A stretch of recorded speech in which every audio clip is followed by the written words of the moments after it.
What's often on the minds of many aspiring homeowners is whether or not they should buy a condo and if it's even a good investment. There are really two types of people who buy condos. It's either due to their affordability over buying the single family home or due to the lifestyle. And no matter which category you fall under, in this video, I'm going to be covering all the aspects of condominium ownership. And at the end of the video, I'm going over a very important topic, which is going to include everything that you need to know before buying a condo. I'm Jamie Lennon, a local realtor, and today we're discussing condominium ownership. If you're looking to buy or sell anywhere in the greater San Diego region, as always, you can call, text, or email me anytime. All my contact information can be found in the description below. When you're buying your first home, there is massive sticker shock once you get out there and you realize how much homes cost, especially here in San Diego. But I think it's good to understand that for the majority, those who are buying the $1 million plus homes, they're buying their second or third property. See, over time, they have built wealth buying real estate to eventually be able to afford the $1 million house. When I'm working with first-time homebuyers, one of the biggest things I'm trying to establish is first mapping out what their long-term goals are. See, for the average person, we have to take baby steps. We want to first establish what the absolute must-haves are. Is it being close to work or a particular school? Is it an absolute must that we're in a walkable area because A, you don't own a car, and B, you don't want to own a car? Also, what's going to enhance your quality of life? And what can we do today to get you where you want to be in 5 years? Baby steps. Hey, growing up, homes that cost $1 million, they look like this. And this. Now in San Diego, they look more like this. If you want to eventually acquire that dream home with a yard and 2-car garage, then we have to be strategic and map out a plan. And instead of looking at it as unobtainable to make such a large purchase, consider taking measured steps today that will help pave the way for your future homeownership goals. And one very effective strategy to get you where you want to go is starting with a condo. And no, not this condo. More like this condo.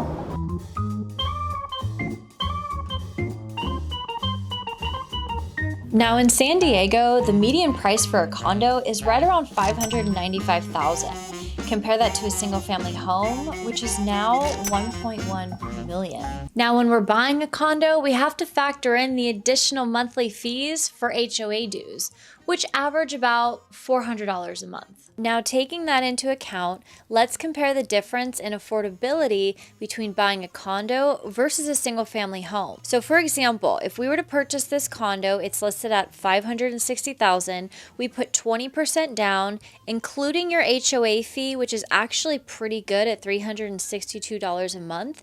You'd be looking at a total monthly payment, including taxes and insurance, of about $4,100 a month.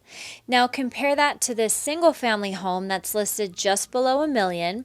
The same thing, we're going to put 20% down, and we would be looking at a monthly payment, including taxes and insurance, of about $6,446 a month. So this just shows us that we're saving about $2,300 a month when we're buying a condo as opposed to a single family home, even when factoring in the additional HOA fees. And this is why a lot of people start here. Condos are still going to build you equity, especially when you buy in a good location. Location, location, location should always come first when the objective is building equity. Now, once you've lived here for a minimum of 2 years, I would like it to be 5, but still, at least 2 to 5 years should be enough time to build enough equity to put into your next property, to get out there and buy the single family home. Let's use this condo for an example. This is located in Little Italy, so it's in a prime location. It sold back in February of 2021 for $654,000. Now this is a 3-bedroom. It has a large wraparound patio and it's on the first floor, so it just has a walk-up entrance. If we were to put this on the market today, it would sell for around $900,000. So after closing costs, the seller has a net gain of about $186,000. So what do you think? Do you think that's enough to put down on the next home? Of course, there's going to be many variables, but look at it as a building block, with the first block being that 2-bedroom condo that's walking distance to all the trendy restaurants and shops. When you want to build equity on a budget, then condos are a great option to get you started on the path to homeownership. Now, one of the biggest differences between owning a condo as opposed to a single family home is the lifestyle. For people who travel often or just have a fairly busy life outside their home, a condo can be a great option for those who want something that's low maintenance and in a happening area. When all you have to worry about is maintaining your mortgage payment and inside your four walls, it becomes a great segue into homeownership, and especially a great option for those that are already used to living in apartments. See, a condo is going to be governed by an HOA who is then responsible for everything outside your four walls, which of course you're going to be paying for every month when you pay your HOA fees. But don't be fooled. There are also a lot of single-family home communities here in San Diego County that also have HOAs. Not as high, maybe $75 to $150 a month, but because there are so many master plan communities spread throughout the county, those too will have extra fees and their own set of restrictions. See, there is this notion that when you buy a single family home, you can do whatever you want to it, but that is not always the case. It's the case the majority of the time, but if you buy a newer home, let's say built after 2000, then there is a good chance that you're not going to be able to paint the exterior canary yellow. Now, it's not just about it being low maintenance. Usually condos will be in happening areas. So think walkable areas. You can go walk and get your favorite ice cream, the best in San Diego, by the way. And you'll also be near commuter routes, maybe some public transportation, and your building will have, in most cases, additional amenities like a pool and a gym. And in a lot of cases, you can find something with heightened security measures, such as gated entrances and surveillance systems, which is going to create a more safe living environment. And this is especially for my ladies that feel more safe when you're surrounded by other people, when you have people close by, as opposed to feeling secluded as one might feel being in a single family home. There is this unique combination of communal living with shared amenities, and add in the reduced maintenance burden, it really does create a lifestyle that caters to both the social and practical aspects of life. A lot of times, those who are buying a condo are doing so because they have limited funds towards the down payment. And when you put less than 20% down on the home, you're gonna have to pay an additional fee, which is going to be PMI, or private mortgage insurance. And this is going to be in addition to your mortgage payment. Now, again, this is only for those that are putting less than 20% down on the home. Now, it's also good to understand that when it comes to PMI, you can get this taken off as soon as you can show that you've built 20% equity in your home. You would do this by getting your home appraised and refinance your loan to eliminate these additional fees. When looking at obtaining either an FHA or a VA loan, it's really good to note that not all condominium associations will accept FHA or VA financing. So let's take VA for example, because here in San Diego, we do see a lot of VA loans. We can only buy a condo when they do accept the VA financing. And unfortunately, this isn't really common knowledge in our MLS. So we have to do our due diligence and use outside research to determine which buildings accept VA financing. So just understand that if you are obtaining an FHA or a VA loan and you're wanting to buy a condo, we have to do this research up front so you know which condos you can actually buy into, or rather your realtor does, because that's our job. Not only is your mortgage payment lower, but your monthly expenses will be lower as well.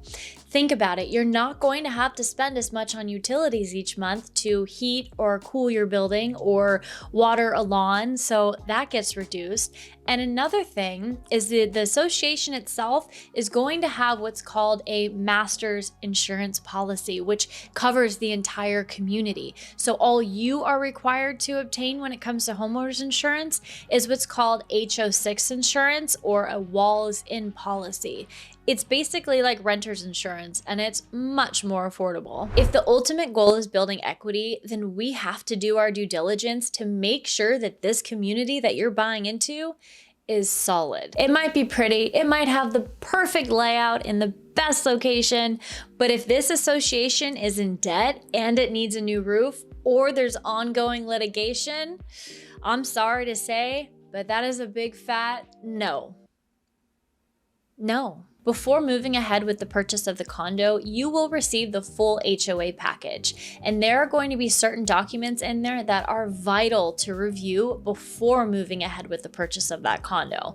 And one of those documents are the financial documents. When we look through the financial documents, we will be able to see how much money they have in reserves to cover future expenses. You'll also want to review the meeting minutes. This is important to see if there are any complaints by the homeowners, and if so, have these complaints been resolved? Then we have to check the CC&Rs. These are going to be recorded documents that show what an owner can and cannot do. Now, a really important study that we have to verify has been done is the reserve study. This is a report done by an outside resource, and it makes sure things are in place and money is allocated to the designated areas. Basically, this report is going to state whether or not an association has enough money to meet their future obligations. Because if they don't, well, somebody's going to have to pay for that new roof. And if there is not enough money in reserves to cover the cost of the new roof, this is going to fall on the homeowners to pay in the form of what's called a special assessment. And in some cases, the homeowners can be required to each pay $15,000 in the form of a special assessment. So this can just lead to more expenses that you were not expecting, and $15,000 is a lot and not uncommon. So this is why it's so important to look over these financial documents, to look over the reserve study, to help mitigate any possibility of you having to pay $15,000 for that roof 5 years from now. And one very big thing that we have to look for before moving ahead with the purchase of that condo is whether or not this community has rental restrictions. When a community has too many rented units, a lot of times there's going to be now rental restrictions. It's usually when it gets to about 45% or so, but each community is different, some of them being more strict than others, which is a good thing because you don't want these condos to turn into apartments.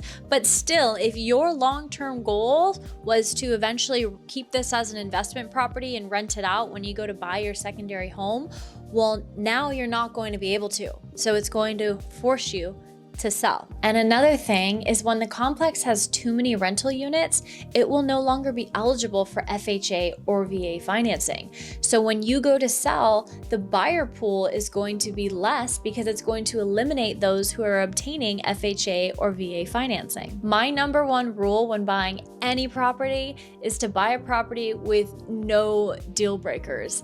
And rental restrictions is a potential deal breaker. Just make sure that you're doing your due diligence up front to verify if it does have rental restrictions or if there's a possibility for rental restrictions in the future. Condos are going to be great options for those who want the benefits of homeownership, like building equity and getting those tax write-offs, but maybe are on a budget or just prefer the low maintenance lifestyle that comes with living in a condo. And when you really sit down and go over your long-term goals and your individual financial situation, you're going to be able to determine whether or not a condo is going to be a beneficial stepping stone towards your future homeownership goals. Well, that is what I got for you today. Thank you so much for being here. And like I said before, if you are looking to buy or sell anywhere in the greater San Diego region, know that you can reach out to me anytime. You will find all my contact information down below. And if you are thinking about buying a condo, I'd love to hear your thoughts. Let me know what's most important to you. If you have any questions for me, drop a comment down below. And until next time, friends, you know the drill. Stay classy. San Diego.